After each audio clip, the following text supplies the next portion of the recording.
Ça, c'est un projet qui m'est venu en tête. C'est déjà un projet qui existe pour la Sûreté du Québec. Par contre, moi, je suis originaire du comté ici, puis je voulais l'intégrer à la MRC ici. C'est pour ça qu'il m'est venu en tête d'intégrer le projet Impact, qui est un projet de sensibilisation pour l'alcool et la drogue, conduite alcool, conduite drogue envers les jeunes. On vise, nous autres, dans le fond, les jeunes de secondaire 4 et 5, les jeunes qui viennent d'avoir un permis de conduire. Puis, on vise aussi une date qui est proche des vacances pour le début du beau temps de l'été, puis en même temps, à la fin des cours, les balles de finissant, qui est un événement où il y a forte consommation d'alcool. Êtes-vous correct? Oui, je vais appeler le 911, OK? C'est correct, toi? T'as pas de temps, OK? Ce sera pas long.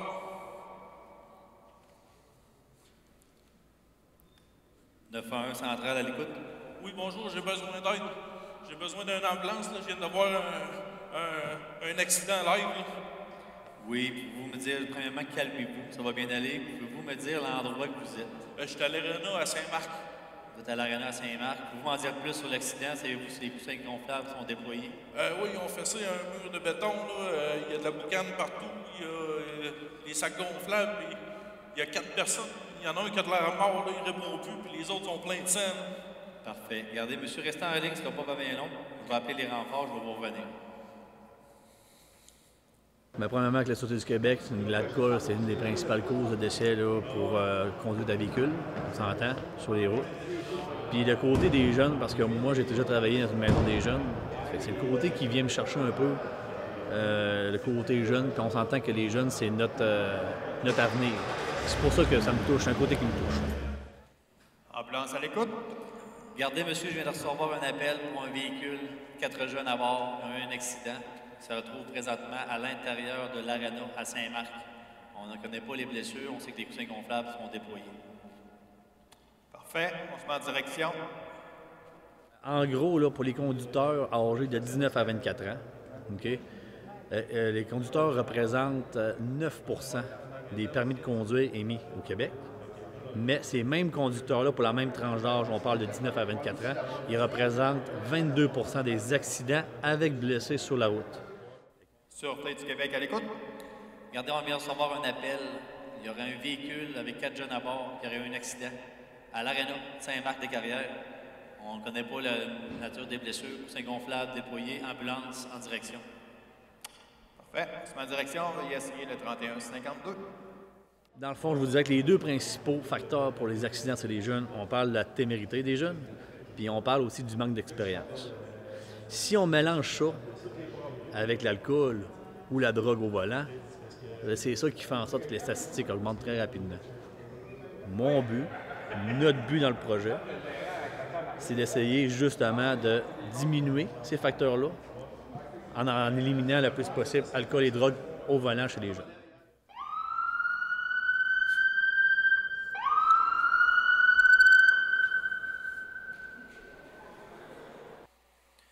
Un central pour les pompiers de Val-Écoute. Incendie à l'écoute. Regardez, on aurait un accident à l'école à Saint-Marc. Qu'est-ce qui se passe? À l'Arena. On demanderait Lui, les là, pompiers pour il répond plus pas en tout. sécuriser le véhicule. Qu'est-ce qui est arrivé, madame? Parfait. On se met en direction. C'est d'être à l'écoute. Oui, à l'écoute. Oui, je vous confirme ici, on a un accident avec 4 personnes impliquées. Je vois des blessures apparentes. Il y a aussi une personne inconsciente. Vous confirmez l'arrivée des ambulanciers? Confirmez? Oui, je vous confirme que les ambulances sont en direction. Parfait. Je vois aussi également là, qu'il y a de la boucane qui s'échappe là, du véhicule. Je vois pas de flamme, là, mais on va avoir besoin des pompiers ici. Puis je crois qu'il y a une personne d'incarcérée, fait qu'on va avoir besoin des pinces. Parfait, je vous appelle ça. Comment ça va, les... Avez-vous des douleurs? 911 central pour les pompiers de Saint-Casimir. OK. Essayez de pas trop... Saint-Casimir à l'écoute. Regardez, pompiers de Saint-Casimir, on aurait besoin de votre entraide pour les pinces de décarcération pour un accident impliquant des jeunes dans l'aréna On de a 4 Saint-Marc-des-Carrières. personnes impliquées. La madame ici était conductrice. Parfait. Compris pour l'Arena Saint-Marc. Parfait. On se met en direction. Salut. Est-ce que tu as des blessures à quelque part? Tu es correct, tu n'as aucune douleur à nulle part? C'est parfait. Salut. Est-ce que tu as des blessures à quelque part? Oui. Tu as amputé ton bras? OK, parfait. Ailleurs? OK, perdu conscience, ces choses-là? OK, parfait. C'est beau. Comment tu dis ça? Ça va-tu aller? Centrale 911, une fois l'écoute. Centrale 911 à l'écoute. Oui, superviseur des paramédics, je vous confirme que j'ai 3 patients. J'ai un patient décédé, j'ai besoin de 2 véhicules pour transporter 2 patients, dont un incarcéré. C'est bon, je vous confirme pour un deuxième véhicule, il va se mettre en direction. Merci. Les jeunes, c'est vraiment important. Hein? Fait que ça m'a touché. J'ai embarqué là-dedans à 100 %. Puis ensuite de ça, on a contacté les services incendies du secteur qui ont embarqué avec nous autres. On a approché l'école secondaire à Saint-Marc. On a approché l'aréna parce qu'on voulait faire ça à l'intérieur, tout dépendant de la température et tout ça. Puis, fait qu'on a parti le projet là. Rappelez-vous ce qui s'est passé? OK. Vous vous rappelez plus trop, vous arriviez de où? Dans un party, OK. Vous aviez consommé de l'alcool? Juste un petit peu, OK. Monsieur, c'est quoi? Allô? Allô, Erika, j'ai 2 patients, j'en ai un incarcéré. OK. Et lui ici qui est stable, il y a une plaie au niveau du bras. Parfait. J'ai lui qui est quand même instable, il va falloir. Puis j'ai un patient décédé. Parfait. T'as-tu de la douleur? Au bras. Je vais palper ici. Est-ce que ça fait mal? Est-ce que tu es capable d'intervention un petit peu? Ton dos. Est-ce que tu as de la douleur? OK. Ça bouge bien, tes mains, tu n'as pas d'engourdissement, tes pieds? Celui-là ne bouge pas bien. OK. Félix, ça va prendre la civière, la trousse. Centrale 911, tu vois l'écoute? Reste assis, mon collègue va s'en venir. Centrale 911 à l'écoute. Vous me confirmiez que les mâchoires de vie et les pompiers sont avisés? Oui, ils sont accusés. Un petit délai, par exemple, de 5 à 10 minutes. La porte ne rouvre pas. La porte, ils est-ce que ne sont pas capables de la baisser. Pas capable de baisser. Parfait.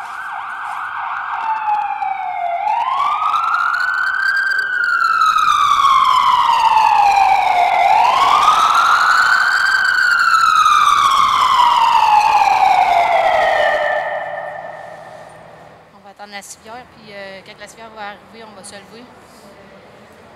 Ouais, pour faire sortir lui. On va sortir lui en premier. OK, viens-t'en. C'est quoi ton nom? Comment? Édouard, viens-t'en, Édouard. Tu te sens-tu bien? T'as mal au cœur? Tu veux-tu t'en occuper? Tes orteils, ça bouge bien? OK.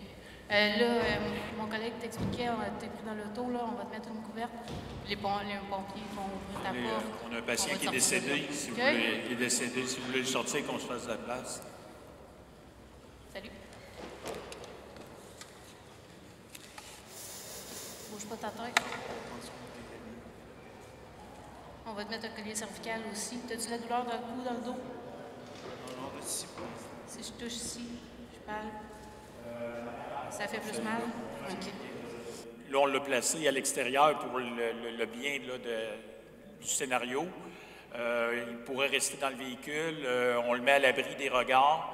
Le corps du patient va être transporté, mais pas par ambulance. Habituellement, si on est capable d'avoir un transport assez rapide, sinon on va être transporté par une ambulance supplémentaire lorsque les ressources sont nécessaires. Le patient qui était stable, qui a été sorti du véhicule, lui, habituellement, est transporté par un deuxième véhicule qui serait venu le chercher, mais présentement, on n'avait pas de deuxième véhicule. C'est pour ça qu'il est parti sur pied. On a un patient qui est incarcéré dans le véhicule. Le rôle du paramédic, c'est d'aller à l'intérieur du véhicule, de donner les premiers soins, de stabiliser la victime jusqu'à temps que les mâchoires de vie et les services d'incendie viennent stabiliser le véhicule pour pouvoir couper les parties parce que les jambes du patient étaient coincées à l'intérieur du véhicule. Fait que s'il y a de quoi, si tu as peur, tu me le dis, je reste avec toi. OK? Tes amis, je sais pas, ils sont pris en charge par mes collègues, là. OK? Pour l'instant, moi, je m'occupe de toi. Mon collègue est en train de préparer la civière. OK? Parce que quand on va te sortir, on va te mettre sur une planche, on va te coucher dessus, puis on va te coucher sur le matelas immobilisateur. Tu as des douleurs dans le cou, dans le dos, à la jambe. On va te mettre comme dans un gros plâtre. OK? OK. Toi, t'as-tu consommé? Tu peux me le dire, là, je suis pas la police. OK. Félix, ça va me prendre un collier cervical aussi. Non, je pense que c'est les mâchoires qui arrivent.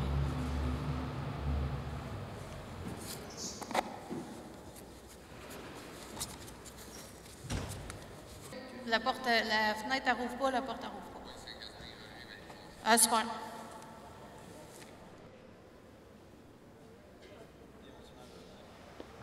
Non, ils mettent ça, c'est en protection, là, parce qu'il y a de la fumée. Inquiète-toi pas pour ça, ils t'arroseront pas. Toi, tu bouges pas ta tête, tu continues à me parler. T'es en secondaire quoi? Secondaire 5. Tu finis cette année? Oui. Tu t'en vas en quoi? Pas vrai. Là, ça se peut que tu entends des bruits, là. Ils mettent des blocs en dessous de l'auto. Ça va exploser. Ils vont péter les pneus. Ah, ben ça explose pas. Comme vous avez pu le constater, on a 2 services d'incendie présents. Parce qu'on est à Saint-Marc-des-Carrières et c'est Saint-Gaspard qui a les mâchoires. Saint-Marc-des-Carrières sont là aussi.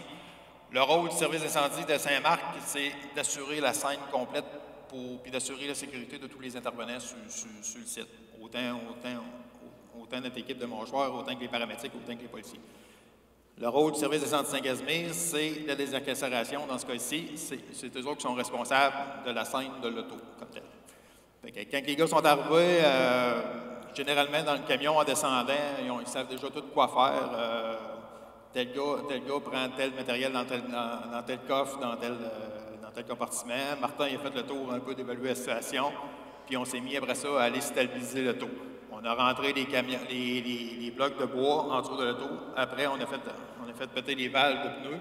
Donc, le véhicule descend ces blocs de bois et il tombe tout à fait stable.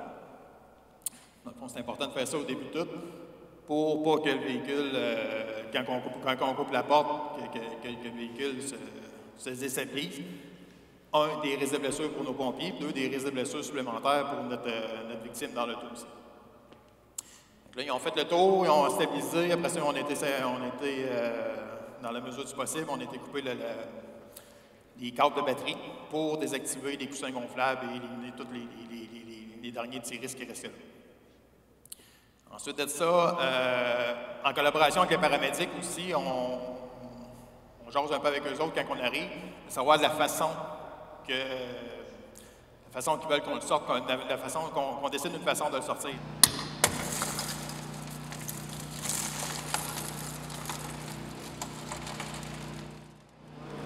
Ils vont commencer à ouvrir ta porte.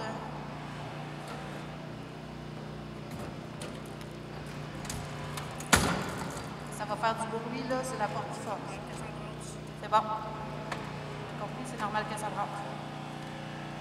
Ça va donner des coups.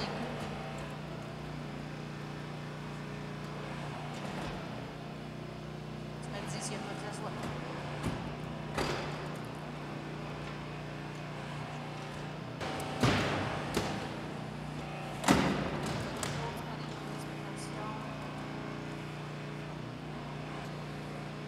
Rien pris du tout. Moi, je te dis, il y a une odeur d'alcool qui sort de ton haleine. OK? Tu comprends ce que ça implique? Regarde, moi, là, je vais te soumettre à un test avec l'appareil de détection approuvé. T'as-tu déjà fait ça? Non? Regarde, ce qu'il va faire, c'est que je vais te lire une carte. C'est important que tu m'écoutes et que tu comprennes bien ce que je vais te dire, OK?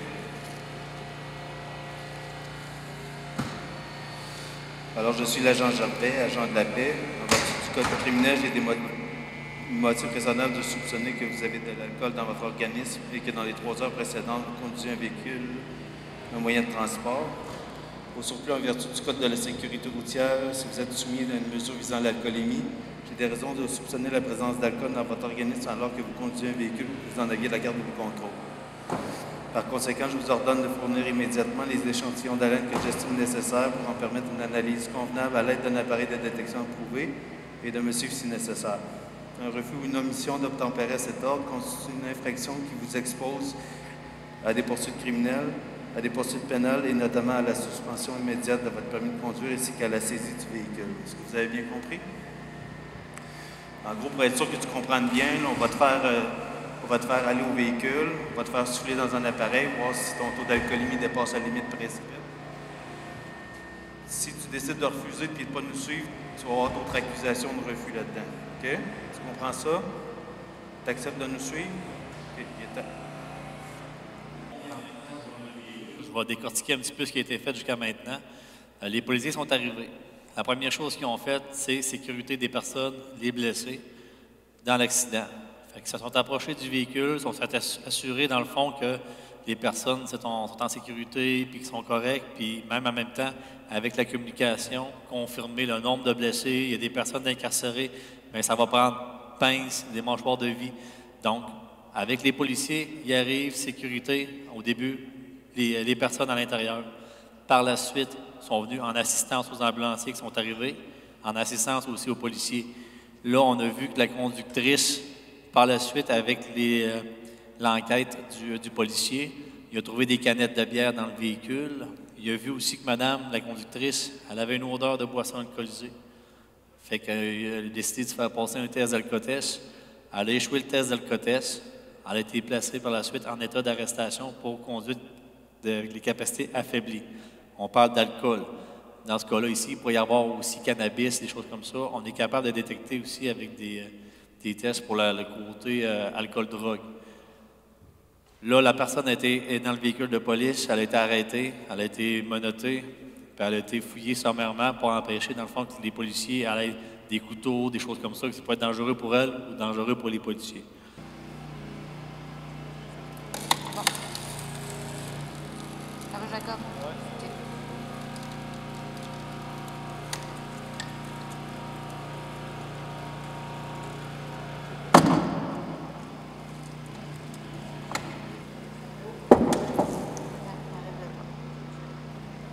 Décapotable.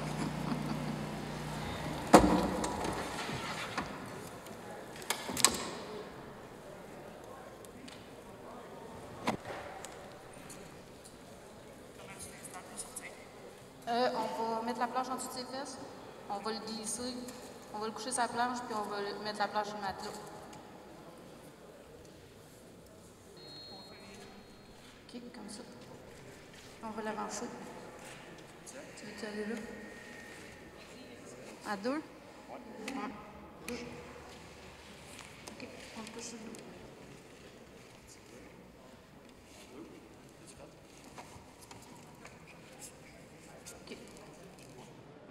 Vous croyez que c'est terminé? Pas encore une fois. Les policiers, je vais vous le dire, qu'est-ce qui va se passer? Il y a quelque chose qu'on n'aime pas bien faire, mais qu'on doit faire. Puis quand même que je vous l'expliquerai,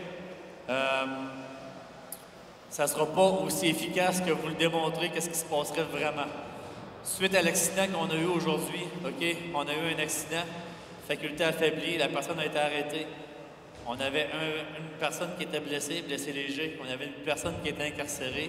On a fait la démonstration. Il y avait une 4e personne, une personne qui était décédée. On l'avait mis à côté du véhicule. Vous l'avez vu un petit peu durant l'intervention. Mais cette personne-là, je vais vous le dire, c'est un jeune. Ce jeune-là, il appartient à quelqu'un. Je vais vous démontrer qu'est-ce qui se passe par la suite, que nous, les policiers, il arrive dans notre travail qu'on doit faire. Ce n'est pas des affaires qu'on aime faire, mais on va vous le démontrer quand même.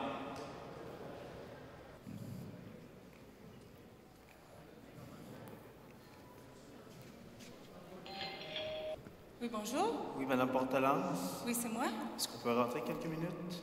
Oui, y a-t-il quelque chose qui s'est passé? Si vous voulez, on va juste s'asseoir à la table 2 minutes. S'il vous plaît. Qu'est-ce qui s'est passé? Écoutez, on a malheureusement... C'est-tu mon fils? Y a-t-il quelque chose avec mon fils? Et malheureusement, là, votre fils prenait le temps de vous asseoir. Qu'est-ce qui s'est passé? Malheureusement, là, votre fils a eu un accident. Un accident, lui, où est-ce qu'il est passé? Où est-ce qu'il Madame, est? excusez, madame. Non, Votre il fils est où? votre Il est-tu fils- correct? Votre fils est décédé, madame, dans cet accident.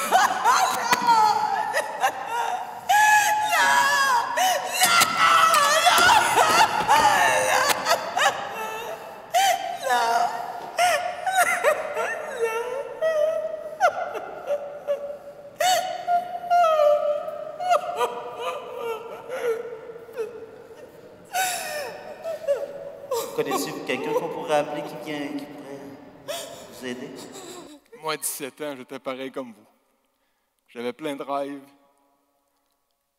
J'étais sportif, j'avais de la facilité à l'école. Je m'étais inscrit en administration au Cégep Sainte-Foy à Québec, dans le but de reprendre la gestion des quincailleries de mon père. Sauf que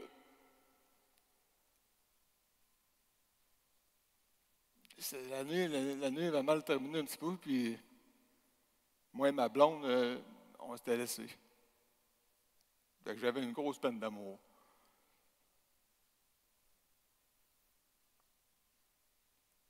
Dans la nuit du 8 au 9 juillet 1995, j'ai décidé avec mes amis, mes chums, faire le party pour noyer ça.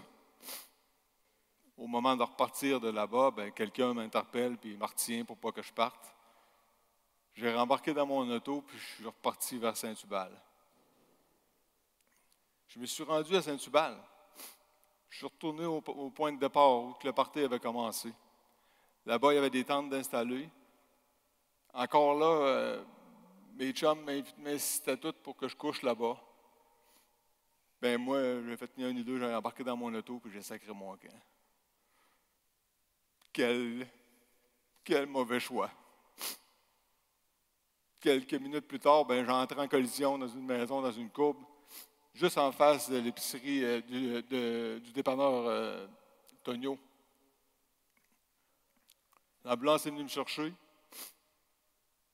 puis elle arrête ici à Saint-Marc au CLSC prendre le médecin qui était de garde pour les assister dans leur manœuvre. Pendant ce temps-là, j'avais un ami qui passait dans le coin, puis elle est allée avertir mes parents avant que les policiers arrivent chez nous. Arrivé à l'hôpital, j'étais pas beau à voir.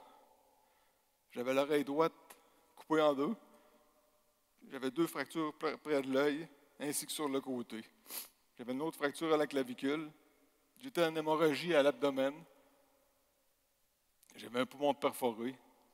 J'ai donc dû être opéré d'urgence pour arrêter l'hémorragie. Ensuite, après l'opération, comme j'avais un grave traumatisme crânien, j'ai été plongé dans le coma. Après une semaine de coma, je me suis réveillé. C'est un réveil très, très difficile. C'est pas comme quand on se lève le matin. J'ai été 17 jours tout mêlé. C'est très difficile pour mes proches parce que personne ne sait comment ça va se terminer, tout ça. Ils m'attachaient dans mon lit parce que je ne marchais pas à ce moment-là puis je risquais de me blesser. Ils devaient me rappeler chaque jour que j'avais eu un accident, que j'étais à l'hôpital, puis quelle date on était. En attendant ma place en centre de réadaptation, je suis retourné à la maison. Mes parents pouvaient s'occuper de moi. J'avais 17 ans, mais j'étais comme un enfant. J'étais fatigué, j'avais perdu beaucoup de poids. Puis c'est à ce moment-là que je me suis aperçu que j'étais sourd de l'oreille droite.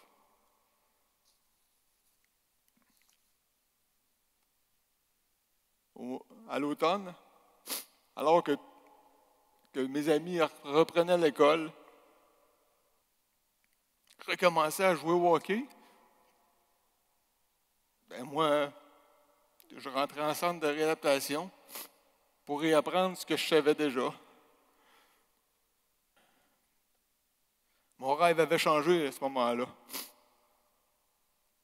Mon rêve était d'être comme avant, comme j'étais avant. Mais ce que je ne savais pas, là, c'est que c'était impossible. Que mon meilleur était maintenant derrière moi. Je me suis inscrit au cégep à Sainte-Foy à 3 cours. Je me suis vite aperçu que ma vie allait être changée à jamais. J'avais de la misère à lire mes livres, à me concentrer en classe. J'oubliais mes rendez-vous. J'étais épuisé. Comme on voulait voir jusqu'à quel point je pourrais occuper un emploi, j'ai commencé un stage. J'ai abandonné l'école et j'ai commencé un stage. Oh, merci. Dans une serre, là-bas au centre de réadaptation. Ça allait très bien, même. Je trouvais que je n'étais pas pire. Puis, ensuite, dans un bureau de poste, là aussi, ça allait très bien. Puis je pensais même avoir déniché un emploi. Jusqu'à temps que mon patron me fasse remarquer que je faisais la moitié des tâches demandées. Il faisait remarquer aussi que j'étais souvent fatigué, que je devais retourner à la maison me coucher. Puis que j'oubliais aussi souvent les consignes. J'ai donc été évalué inapte au travail à 19 ans. Ce fut un choc très difficile. Ça voulait dire qu'il jugeait que je ne reprenais pas plus d'habilité que j'en avais. Mon avenir, mes projets, tout était détruit. Puis c'est à ce moment-là qu'on s'est aperçu que je faisais des crises d'épilepsie. L'épilepsie, dans mon cas, était une maladie directement reliée à mon traumatisme crânien. Avec tous ces échecs en peu de temps, mon estime de moi est à son plus bas. Mes amis cheminent et réalisent leurs rêves, tandis que moi, j'échoue tout ce que j'entreprends. Aujourd'hui, avec tout le temps passé, je garde toujours des séquelles. Fatigabilité, concentration, attention. Ma mémoire fait toujours défaut. Je suis sourd de l'oreille droite. J'ai des sauts d'humeur des fois. L'organisation et l'épilepsie. Je suis donc aujourd'hui sans travail. J'ai une conjointe avec des enfants. J'ai beaucoup de loisirs. Je joue encore au hockey, je suis chanceux. Je fais du bois, j'ai une cabane à sucre. Je fais le camping l'été. Je peux suivre mes enfants.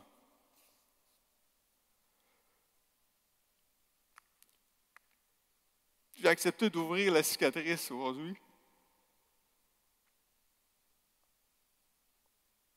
Et ces mauvais souvenirs, parce que j'ai l'impression qu'ils pourraient faire la différence dans vos vies.